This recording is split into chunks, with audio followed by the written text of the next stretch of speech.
The difference between, a house and a home is essentially psychological. You can have the very same building and one person can feel at home at that building and somebody else doesn't feel at home at all in it. And those differences are this sense of protection, this sense of being provided for, the sense of being loved, and various other psychological senses. That is what makes it a home or a good, or a good place to work, or all of these things. For most of us, if we reflect back to being a child, almost everyone in some way or another had this urge to make space. You have a tree house, you make tents, make your parents very upset by putting sheets over everything. And there's clearly a desire line when we're younger to kind of just to create space and to be in space. If we look at the evolution of human beings, there's the need for shelter. But then we move past shelter and we start doing it simply for delight, for pleasure, for joy.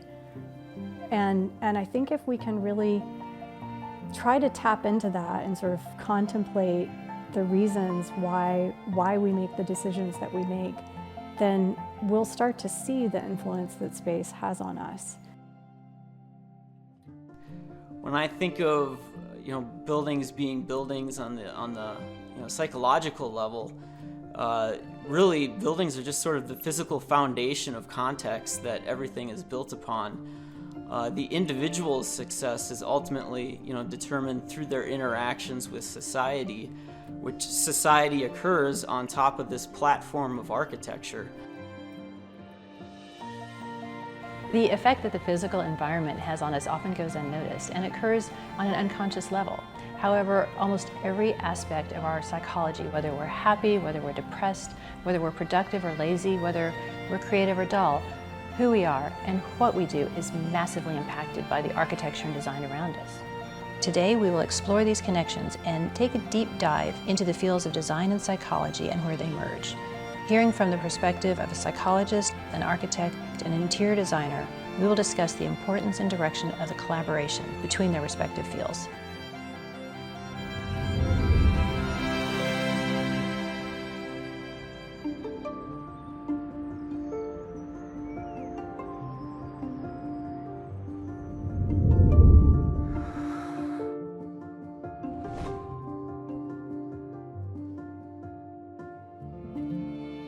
I'm Stacey Speck, Regional Marketing Director of Cushing Terrell in Austin, and have collaborated with Joel Anderson and Sam Gosling on research that we are excited to talk with you about today. My name is Tamie Glass. I am a faculty member at the University of Texas.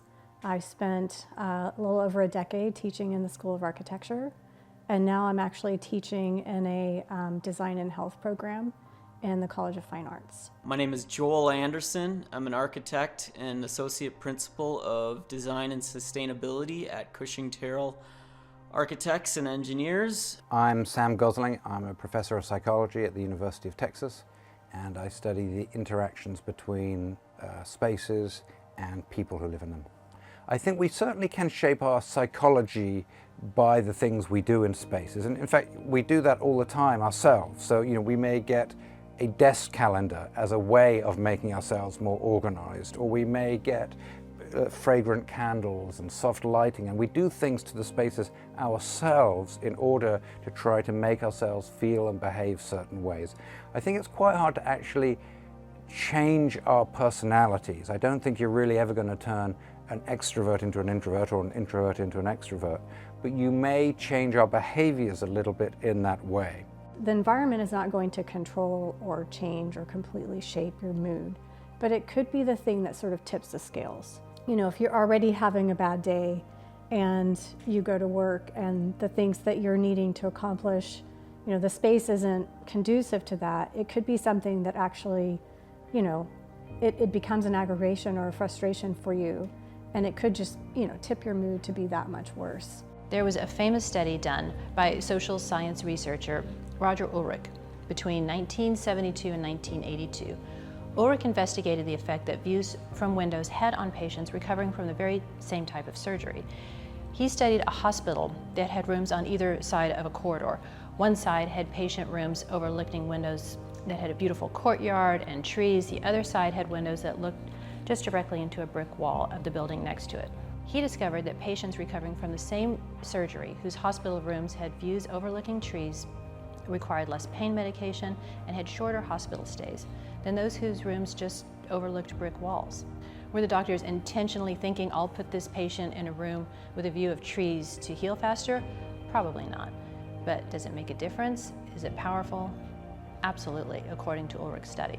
Humans living inside of buildings is significant, obviously, and so the connection to the human and the building is very important. It's been something that's been in the radar of architects and interior designers for quite a while, but the whole connection to how you relate to all the pieces of design, the furniture, everything really kind of creates who you are. It's part of that contextual environment that defines a person.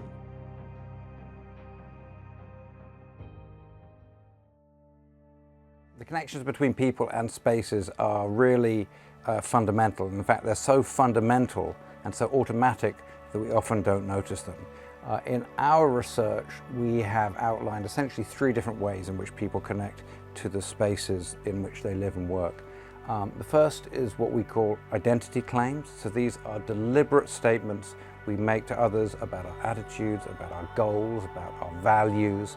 So just as you might put a bumper sticker on a car or some little signature at the bottom of your email, you might put something up in your physical space that says to others, hey, this is who I am, this is something about my values, maybe this is something about my culture, this is something I want you to know about me. A second way we affect the spaces around us is to affect our thoughts and feelings, is what we call thought and feeling regulators. And these are for our own benefit. So we're doing things deliberately to the space, but we're trying to make ourselves feel a certain way or have certain thoughts or memories. So classic examples of this might be like a photo or a memento of a special time or a special person or a special place, and we can look at that and have a certain feeling about that. The third way we connect to our spaces is what we call behavioral residue. And this is just the idea that we engage in many acts in our spaces, in our workspaces and our home spaces, and a subset of those acts leave a material trace in their wake.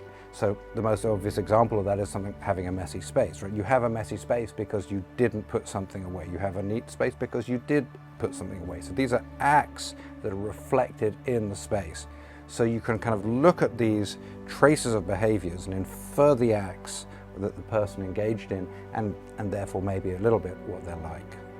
There are a lot of different things that you can do as a designer, or even as an individual, in the way that you occupy a space, to really begin to kind of evoke a certain quality or a certain feeling within a space. So it makes me think a lot about, say, someone's kind of near environment.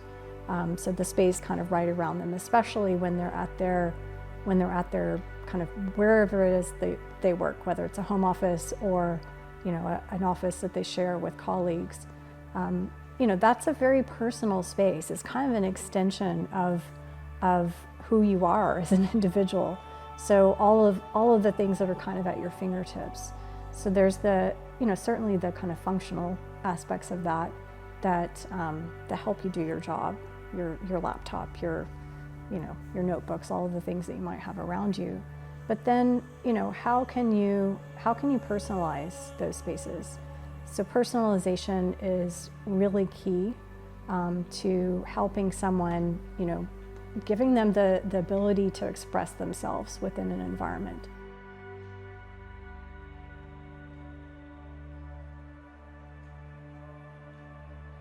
Architecture and design affects our lives every day. How we learn in schools, heal in healthcare settings, how we can focus or be more creative at work. The physical environment is a crucible in which we live our lives. If it's good, our lives can be good. If it's not, it can be very problematic. So we do a huge number of things to our spaces, both deliberately and inadvertently. And those spaces then can affect how we think, how we feel. And I think, in fact, there's a whole field known as emotion regulation. That is, how do we control our emotions? And some of the ways we do it are doing things like listening to certain types of music, but in other ways we do it are maybe trying not to think about something, avoiding something. So the emotion regulation is incredibly important, but I think perhaps the most pervasive form of emotion regulation is actually in situation selection, where we go in our spaces, how we use our spaces. You know, we spend our entire lives with these sort of constructed environments around us, so we're completely immersed in that, and you know, it sort of fills our everything. You know, it's everything that we touch. It sets the stage for our entire lives. So it's a constant backdrop to everything that we do. But it can be an enabler. It can be something that helps you accomplish something that you want to do. It can be something that influences your mood, your perspective on life, the way that you have interactions with your family, your friends, with coworkers. It in many ways influences every aspect of your life. And so obviously your kind of mental and psychological condition, it has a huge impact on that.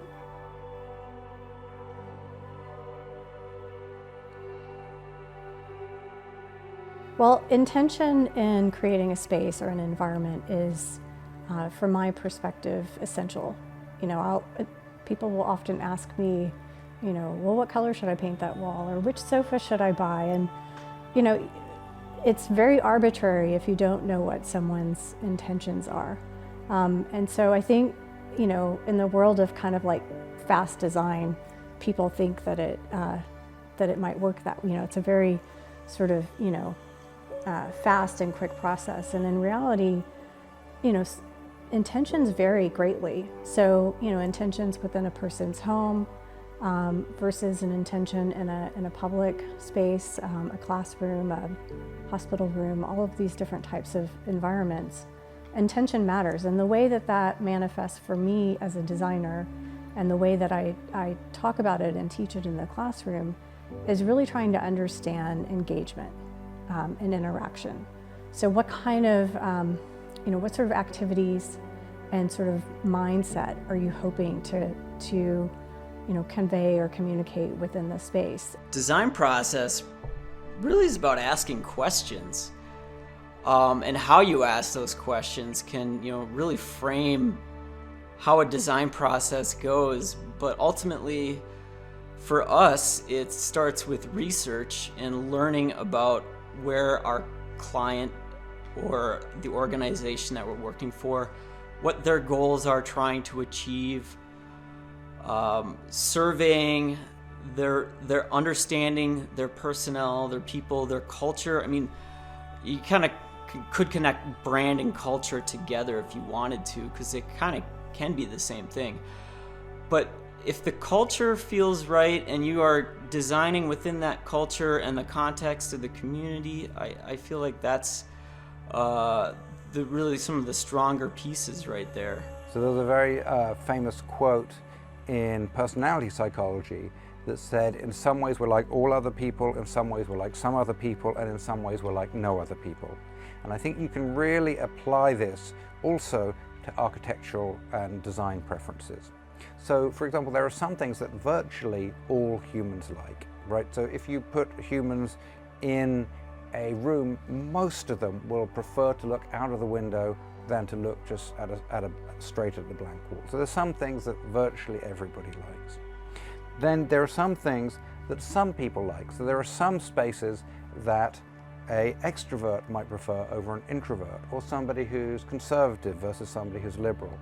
And there may even be, you know, cultural differences, you know, somebody from China versus somebody from India, or whatever it is. So there might be certain things that some people like and others don't. And then there are things that are truly unique. There is no two spaces that are exactly alike, because people have different preferences to organize these things. And obviously, it's important for designers and architects to be able to think about those three levels.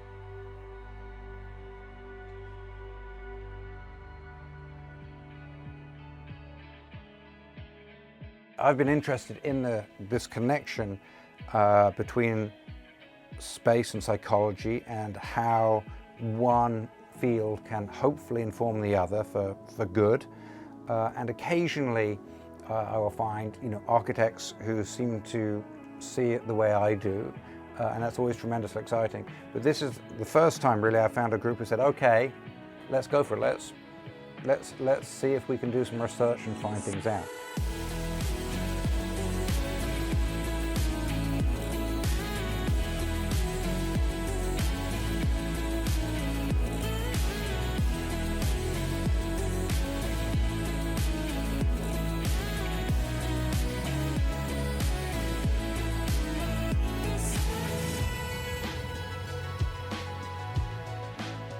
First things that need doing are essentially establishing a foundation.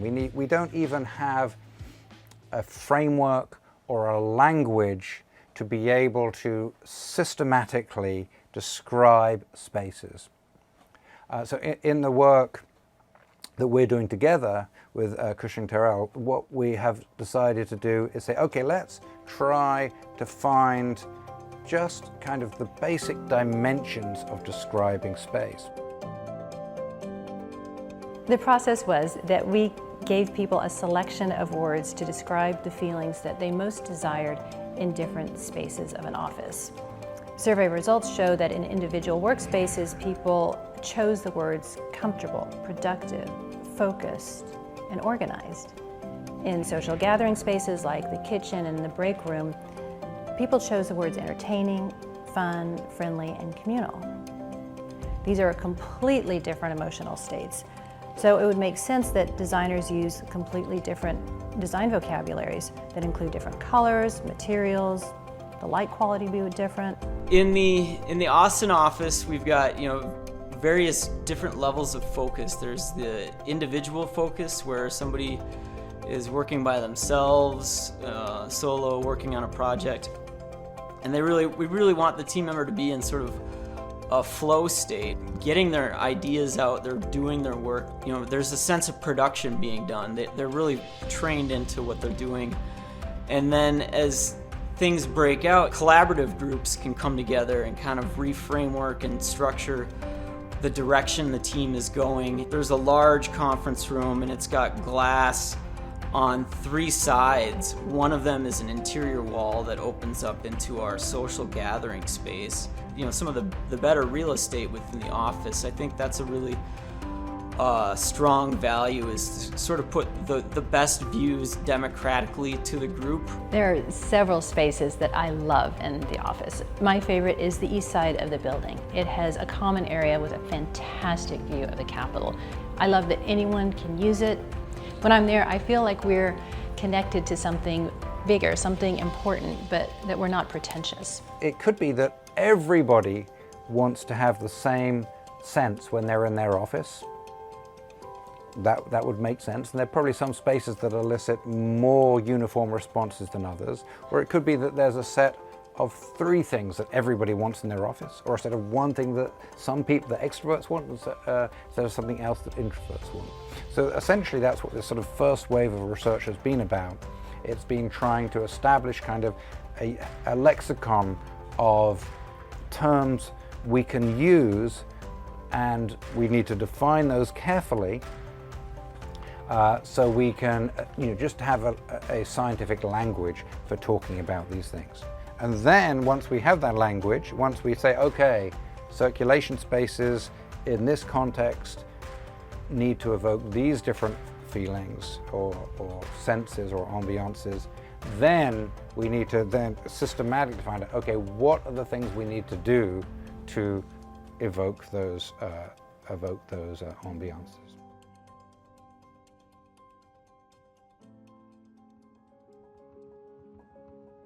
What I think could really be beneficial about the work that, say, Sam is doing and other psychologists are doing is that they can sort of kickstart the process.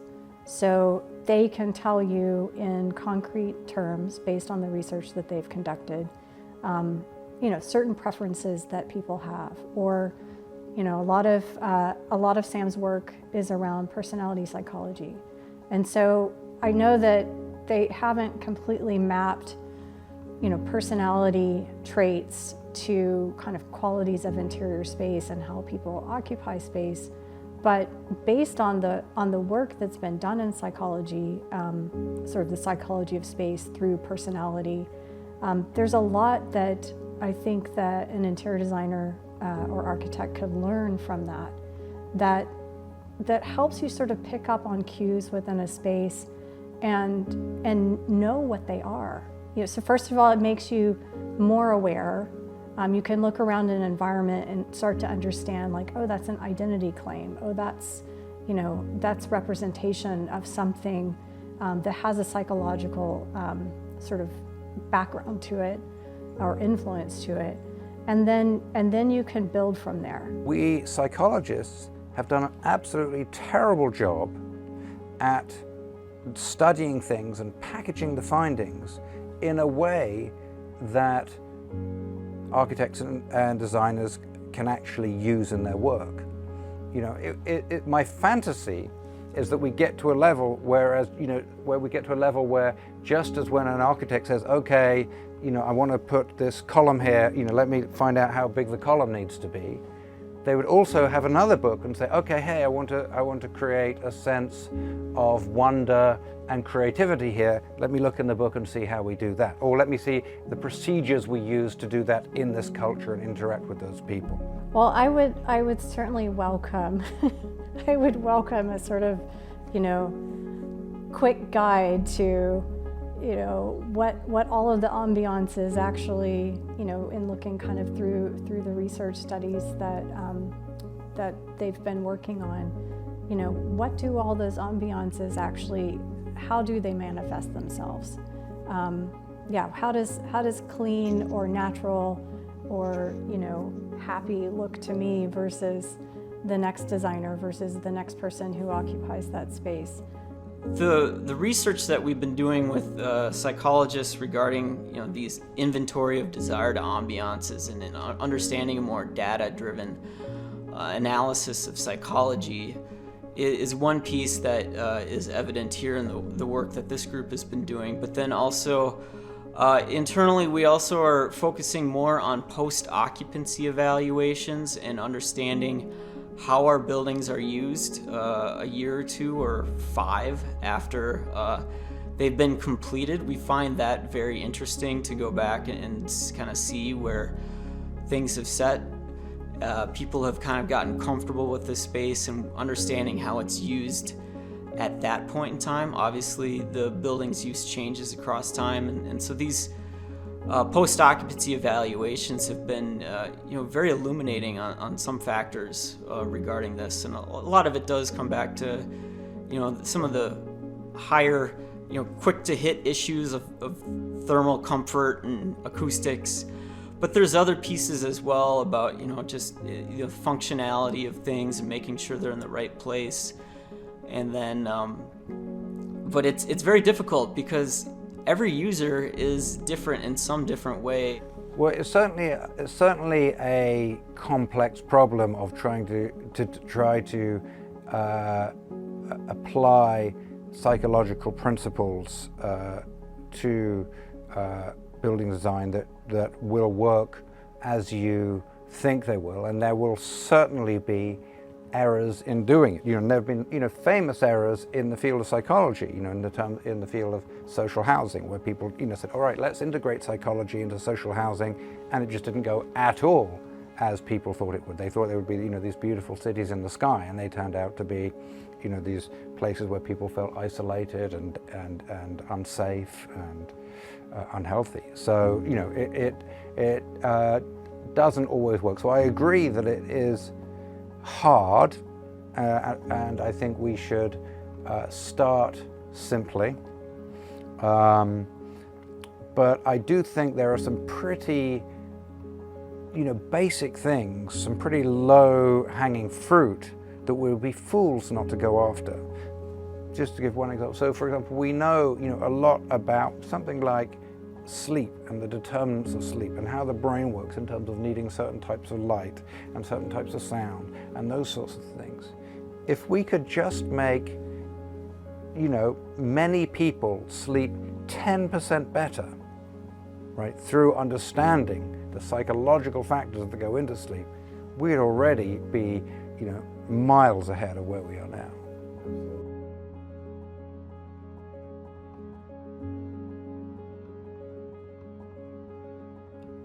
There is so much in the intuitive level of design that psychologists understand in terms of personality traits, and I think these need to be some of these ideas need to be core knowledge functions for architects as they think about designing spaces. I think it's really tempting for all of us to kind of use our intuitions about what kind of a space would be good for people in general, or good for people within a certain industry, or good for certain types of people. But I don't think we're as good at it as we like to think we are. And to demonstrate this, you only need to talk to one architect or designer about another architect and designer's work, because they will immediately say, oh, I can't believe they built that space like that. That's not the sort of sense or emotions you want to convey, and if you do want to convey them, you do it completely different ways. All right? The fact that you'll find any two architects will not be able to agree on something suggests that we can't just do it, or we can't just intuit it, because if they did, they'd all have the same intuition. Right now, all we have is intuition.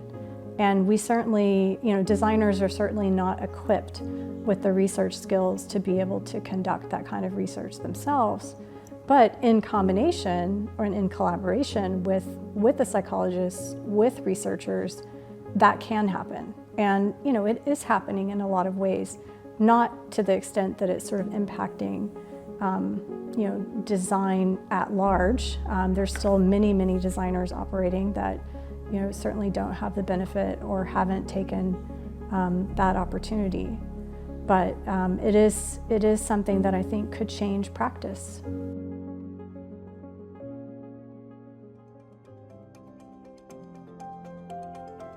I firmly believe architects and designers need to take this as a responsibility upon themselves and their firms to engage in this in some way for the betterment of the collective good of our society. It's with good intent comes good things, and if we're designing with good intentions, then I think the world will incrementally grow to a better place. I mean, that's ultimately what we're looking for. The scope and scale of this is becoming bigger. I think there might not be enough architects and interior designers in the world or in the United States that are addressing these issues. I think there's a lot of them that want to be addressing these issues, but maybe aren't due to the work that they're doing. But when I think of it from our standpoint, the amount of square footage of tenant improvement space that we might touch is in the hundreds of thousands of square feet. And that's a lot of people that we are designing for. And so when you take the magnitude of scale here, it becomes very important. I hope that we can begin to become more evidence-based. We can set the egos aside. We can take that power and match it with a different kind of motivation and actually go out and make a greater impact. That's where I'd love to get to. I think the world would be a better place if we could do that. The problem is we have done, we're nowhere near that as a science. And that's why these connections between the two disciplines are so crucial. We need to be able to understand the questions that architects and designers have, and then we need to be able to do those studies. And we would have to study things in a slightly different way, but in my view, as being well worth it. Because if we could improve the effectiveness of residential and work spaces, it would be, have untold benefits across the world in terms of health, in terms of productivity. It would just be a very, very desirable place to get to.